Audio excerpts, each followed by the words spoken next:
नमस्कार दोस्तों, आज हम बात करेंगे संयोजी इलेक्ट्रॉन एवं कोर इलेक्ट्रॉन को। तो दोस्तों एक एक करके सभी को हम सीखते हैं। यदि बात किया जाए संयोजी इलेक्ट्रॉन क्या है तो समझिएगा बात को ध्यान से। संयोजी इलेक्ट्रॉन किसी भी तत्व के बाह्यतम कक्षा में, जो बाहरी कक्षा में जो इलेक्ट्रॉन होते हैं उसे ही हम लोग संयोजी इलेक्ट्रॉन कहते हैं। संयोजी इलेक्ट्रॉन को इंग्लिश में कहते हैं वैलेंस इलेक्ट्रॉन। वैलेंस इलेक्ट्रॉन किसी परमाणु के बाहरी कक्षा में स्थित इलेक्ट्रॉन की संख्या को कहा जाता है जो रासायनिक प्रतिक्रिया में भाग लेता है।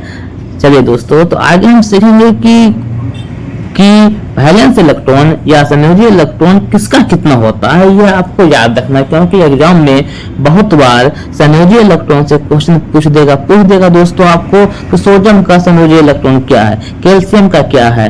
तो चलिए एक एक करके हम सभी को आज यहाँ पे सीखते हैं। यदि बात किया जाए हाइड्रोजन का, तो हाइड्रोजन का संयोजी इलेक्ट्रॉन क्या होगा, इसके लिए आपको उसका इलेक्ट्रॉनिक विन्यास करना होगा। यदि हम हाइड्रोजन का इलेक्ट्रॉनिक विन्यास करेंगे तो इसका होगा 1s1। यदि इलेक्ट्रॉनिक विन्यास समझने में आपको दिक्कत हो रहा है तो आप पीछे के क्लास को देख सकते हैं क्योंकि इलेक्ट्रॉनिक विन्यास को मैंने पिछले क्लास में विस्तार पूर्वक समझाए हैं। तो यदि इसके बाह्यतम कक्षा की बात करते हैं तो इसकी बाह्यतम कक्षा तो एक ही कक्षा है, केवल एक कक्षा है। तो बाह्यतम कक्षा में तो एक ही इलेक्ट्रॉन होगा, इसीलिए हाइड्रोजन का संयोजी इलेक्ट्रॉन हो गया या वैलेंस इलेक्ट्रॉन हो गया एक। यदि हीलियम की बात करते हैं तो हीलियम का इलेक्ट्रॉनिक विन्यास कुछ इस तरह से है, 1s2 होता है। अब 1s2 में यदि बात करते हैं कि इसका संयोजी इलेक्ट्रॉन कितना है तो केवल पहला कक्षा में, तो जो भी बाह्यतम कक्षा में होगा वही इसका संयोजी इलेक्ट्रॉन हो जाएगा, मतलब 2 हो गया। अब बात करते हैं लिथियम का। लिथियम का सबसे पहले इलेक्ट्रॉनिक विन्यास 1s2 और 2s1 हो गया। बाह्यतम कक्षा देखिए दोस्तों, ये 2 नंबर का हुआ ना, तो इसमें एक इलेक्ट्रॉन है, इसलिए लिथियम का वैलेंस इलेक्ट्रॉन हो गया 1। यदि बात किया जाए बेरिलियम का, इसका पहले इलेक्ट्रॉनिक विन्यास करेंगे। इसका इलेक्ट्रॉनिक विन्यास हुआ 1s2 2s2। बाह्यतम कक्षा या दूसरा हुआ, दूसरा में इलेक्ट्रॉन 2 है तो इसलिए इसका संयोजी इलेक्ट्रॉन हो गया 2। बोरॉन की भी बात करते हैं तो इसका यहाँ पे इलेक्ट्रॉनिक विन्यास आपका आ गया यहाँ पे दोस्तों, या 1s2 2s2 और 2p1 हो गया। तो बाह्यतम कक्षा देखिए दोस्तों, यह हो गया 1s2 तो पहला हो गया, दूसरा कक्षा यह 2s और 2p दोनों हुआ, इसलिए इसका वैलेंस इलेक्ट्रॉन 2 प्लस 1 मिलके कितना हो जाएगा आपका, यह हो गया 3। कार्बन की भी बात करते हैं तो कार्बन का संयोजी इलेक्ट्रॉन की भी बात करते हैं। तो कार्बन का सबसे पहले इलेक्ट्रॉनिक विन्यास 1s2 2s2 और 2p2 हुआ। वैलेंस इलेक्ट्रॉन बाह्यतम कक्षा यहाँ पे दूसरा है तो 2 प्लस 2 मिलकर कितना हो गया, 4 हो गया।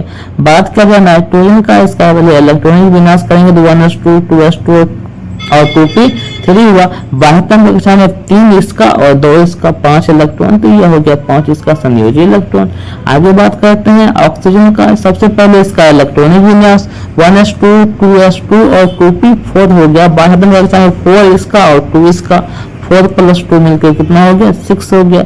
बात किया जाए फ्लोरीन का, फ्लोरीन का वैलेंस इलेक्ट्रॉन कैसे निकालेंगे, पहले इसका करेंगे हम इलेक्ट्रॉनिक विन्यास। तो देखिए इसका इलेक्ट्रॉनिक विन्यास होगा 1s2 2s2 और 2p5। बाह्यतम कक्षा में 5 प्लस 2 इलेक्ट्रॉन, मतलब वैलेंस इलेक्ट्रॉन हो गया इसका 7। आगे हम चलते हैं नियोन। नियोन हो गया 1s2 2s2 2p6। यदि बाह्यतम कक्षा की बात करते हैं 6 प्लस 2 मिलकर कितना हो गया, 8 हो गया। आगे एक एक करके समझेंगे। यहाँ पे आ गया आपका सोडियम। सोडियम का पहले इलेक्ट्रॉनिक विन्यास करेंगे 1s2 2s2 2p6 3s1। यदि वैलेंस इलेक्ट्रॉन की बात करते हैं बाह्यतम कक्षा में देखना, ये पहला कक्षा ये दूसरा कक्षा दोनों हो गया। अब तीसरा कक्षा बाह्यतम कक्षा है तो इसमें केवल एक ही इलेक्ट्रॉन है, इसलिए इसका वैलेंस इलेक्ट्रॉन होगा 1। अब बात करते हैं मैग्नीशियम का। 1s2 2s2 2p6। बाह्यतम कक्षा हुआ 3s2, इसलिए वैलेंस इलेक्ट्रॉन केवल क्या हो जाएगा, 2 हो जाएगा। एल्युमिनियम की भी बात करते हैं तो एल्युमिनियम का इलेक्ट्रॉनिक विन्यास 1s2 2s2 2p6 3s2 3p1। देखिए दोस्तों यहाँ पे समझने की बात है कि एल्युमिनियम का वैलेंस इलेक्ट्रॉन क्या होगा, बाह्यतम कक्षा तीसरा है तो तीसरा में जितना भी इलेक्ट्रॉन हो जाए 2 प्लस 1 मिलकर कितना हो गया, 3 हो गया। बात यदि सिलिकॉन की क्या है, सिलिकॉन का इलेक्ट्रॉनिक विन्यास होता है 1s2 2s2 2p6 3s2 3p2। बाह्यतम कक्षा में ये 2 प्लस 2 मिलकर कितना, 4 इलेक्ट्रॉन हो गया इसका वैलेंस इलेक्ट्रॉन। आगे हम बात करेंगे, आपका आ गया फास्फोरस। फास्फोरस में आपका इलेक्ट्रॉनिक विन्यास 1s2 2s2 2p6 3s2 3p 3। तो बाह्यतम कक्षा तीसरा है, तो 3 + 2 मिलकर कितना हो गया, 5 इलेक्ट्रॉन हो गया। आगे समझते हैं सल्फर वैलेंस इलेक्ट्रॉन यहाँ पे निकालेंगे। पहले इलेक्ट्रॉनिक विन्यास 1s2 2s2 2p6 3s2 3p4 बाह्यतम कक्षा में तीसरा है, 4 + 2 मिलकर कितना हो गया, 6 इलेक्ट्रॉन। बात किया जाए क्लोरीन का, तो इसका पहले इलेक्ट्रॉनिक विन्यास 1s2 2s2 2p6 3s2 3p5 बाह्यतम कक्षा में 3 + 2 मिलकर कितना हो गया, 7 हो गया। इसी प्रकार से करेंगे यहाँ पे आर्गन का, तो बाह्यतम कक्षा में 6 + 2 मिलकर कितना हो गया, 8 हो गया। आगे चलते हैं, आपका बचा पोटेशियम और कैल्शियम, तो ध्यान से इनको समझेंगे। पोटेशियम का क्या होगा, इलेक्ट्रॉनिक विन्यास 1s2 2s2 2p6 3s2 3p6 4s1। अब यदि हम बात करते हैं यहाँ पे इसका वैलेंस इलेक्ट्रॉन क्या है, तो बाह्यतम कक्षा को हमें केवल देखना है, पहला दूसरा तीसरा। देखो बाह्यतम कक्षा यहाँ पे चौथा है, इसलिए पोटेशियम का वैलेंस इलेक्ट्रॉन क्या होगा, केवल 1 हो जाएगा।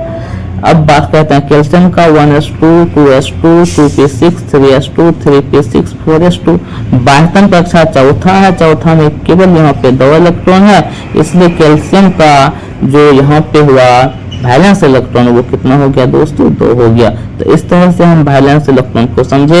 अब आगे जो समझेंगे वो आपका है कोर इलेक्ट्रॉन, जिसको आप ध्यान से समझिएगा, याद रखिएगा दोस्तों। कोर इलेक्ट्रॉन क्या होता है, किसी भी तत्व के बाह्यतम कक्षा में उपस्थित इलेक्ट्रॉन को छोड़ के बाकी जो बचा वो आपका कहलाता है कोर इलेक्ट्रॉन। क्या इसे ऐसे बोल सकते हैं, वैलेंस इलेक्ट्रॉन के अलावा जो इलेक्ट्रॉन बचता है उससे हम कहते हैं कोर इलेक्ट्रॉन। तो वैसे परिभाषा कुछ इस तरह से हम इसका देंगे, कोर इलेक्ट्रॉन किसी परमाणु के नाभिक के आंतरिक कक्षा में स्थित इलेक्ट्रॉन की संख्या को कहा जाता है। आंतरिक का मतलब सबसे आंतरिक नहीं दोस्तों, आंतरिक का मतलब वो बाह्यतम को छोड़ के जो बच गया सबको हम आंतरिक कहेंगे। यह इलेक्ट्रॉन परमाणु के नाभिक के साथ मजबूती से बंधा हुआ रहता है और यह रासायनिक अभिक्रिया में भाग नहीं लेता है। आगे हम कोर इलेक्ट्रॉन एक एक करके सीखेंगे। तो यहाँ पे याद रखना है दोस्तों, बाह्यतम कक्षा को छोड़ के जो बच गया सब आपका होगा कोर इलेक्ट्रॉन। यदि बात करते हैं यहाँ पे तो हाइड्रोजन का कोर इलेक्ट्रॉन की बात करते हैं, तो यहाँ पे बाह्यतम कक्षा तो एक ही, तो इसके अलावा तो कुछ बचा नहीं, तो मतलब यह हो गया 0। यहाँ पर भी बाह्यतम नहीं है, तो यह भी आपका क्या हो गया, हीलियम का भी कितना हो गया दोस्तों, 0 हो गया। अब बात करते हैं लिथियम का, तो लिथियम में यदि बात करेंगे तो 1s2 2s1 बाह्यतम कक्षा दूसरा हो गया, पहला में जो बचा वो हो गया आपका कोर इलेक्ट्रॉन। तो पहला में कितना इलेक्ट्रॉन बचा, 2 इलेक्ट्रॉन बचा। बेरिलियम की यदि बात करते हैं तो इसका इलेक्ट्रॉनिक विन्यास 1s2 2s2 है। अब यहाँ पे ये हो गया बाह्यतम कक्षा, इसके अलावा जो बचा 2 इलेक्ट्रॉन हो गया इसका core electron. 1s2 2s2 2p1 यह हो गया बाह्यतम कक्षा, ये सॉरी यहाँ से बाह्यतम कक्षा दोनों हुआ, यह हो गया 2s2 और 2p1 दोनों बाह्यतम कक्षा हुआ, आंतरिक कक्षा हुआ 1s2 में कितना इलेक्ट्रॉन है, 2 इलेक्ट्रॉन है। यहाँ पर भी यह बाह्यतम हुआ, आंतरिक में 2 इलेक्ट्रॉन है। आगे यदि बढ़ते हैं तो ये तो बिल्कुल आसान है दोस्तों, आप निकाल सकते हैं। यहाँ पे देखिए बाह्यतम कक्षा 2 और ये 2, आंतरिक में बचा केवल पहला, तो केवल 2 इलेक्ट्रॉन। ऑक्सीजन में भी बाह्यतम कक्षा 2 और 2 हुआ, आंतरिक में केवल कितना इलेक्ट्रॉन बचा है, 2 इलेक्ट्रॉन बचा है। अब हम आगे भी समझेंगे बातचीत को, तो यहाँ पर ये हो गया बाह्यतम कक्षा दूसरा, पहला कक्षा में जो इलेक्ट्रॉन होगा केवल 2 इलेक्ट्रॉन। यहाँ पर भी ये 2p6 और 2s2 ये बाह्यतम कक्षा हुआ, आंतरिक कक्षा में केवल 2 इलेक्ट्रॉन, तो कोर इलेक्ट्रॉन हो जाएगा 2। अब बात करते हैं सोडियम का, तो सोडियम में यदि बात करेंगे तो 1s2 2s2 2p6 3s1 है। तो कैसे इसको समझेंगे, बाह्यतम कक्षा देखना है दोस्तों, बाह्यतम कक्षा में केवल 3s1 है, इसके अलावा जो बचा सब इसका कोर इलेक्ट्रॉन, जिसके अलावा ये 2p6 बचा, 2s2 बचा, 1s2 बचा, 6 + 2 8, 2 कितना हो गया दोस्तों, 10। तो ये हो गया आपका सोडियम का कोर इलेक्ट्रॉन कितना हो गया, 10 हो गया। इस प्रकार आप सभी का देख सकते हैं, बाह्यतम को छोड़ दीजिए, बाकी जो बचा वो आपका कोर इलेक्ट्रॉन, बाह्यतम इसको छोड़ देंगे, यहाँ पे 10 बचेगा। बाह्यतम में देखो यहाँ पे दोनों छूटेगा, 3s2 और 3p1, क्योंकि कक्षा नंबर तो 3 ही है, वो कक्षा की यहाँ कोई मतलब नहीं, कक्षा को देखना है आपको। कक्षा 3 नंबर ये छूट गया, तो बाकी जो बचा वो आपका कोर इलेक्ट्रॉन है, 6 2 8 और 2 कितना हो गया, 10। इस तरह से आप आगे भी कोर इलेक्ट्रॉन निकाल सकते हैं। आगे यदि आप देखें यहाँ पे आगे हम देखें यहाँ दोस्तों, तो आर्गन की यदि हम बात करते हैं तो आर्गन कुछ इस तरह से होगा। आर्गन का कोर इलेक्ट्रॉन यहाँ पे कितना हो जाएगा दोस्तों, आर्गन का हो जाएगा यहाँ पे 10। ये बात करें पोटेशियम का, तो पोटेशियम में अब देखो दोस्तों बाह्य कक्षा में केवल 4s1 है, तो बाकी जो बचा सब कोर इलेक्ट्रॉन होगा। तो 6 इसका, 2 8, 6 14, 2 16, 2 कितना हो गया दोस्तों 18 हो गया। आगे यदि हम बात करते हैं तो ये आपका लास्ट है, और ये आपका हो गया कैल्शियम। कैल्शियम में भी बाह्यतम कक्षा यहाँ पे 4s2 है, बाकी जो बच गया ये आपका कोर इलेक्ट्रॉन है। 6 2 8, 8 और 6 14, 2 16 और 2 कितना हो गया दोस्तों 18। इस प्रकार आप आगे के सभी तत्वों का भी कोर इलेक्ट्रॉन निकाल सकते हैं। तो यह वीडियो कैसा लगा आप कमेंट बॉक्स में अवश्य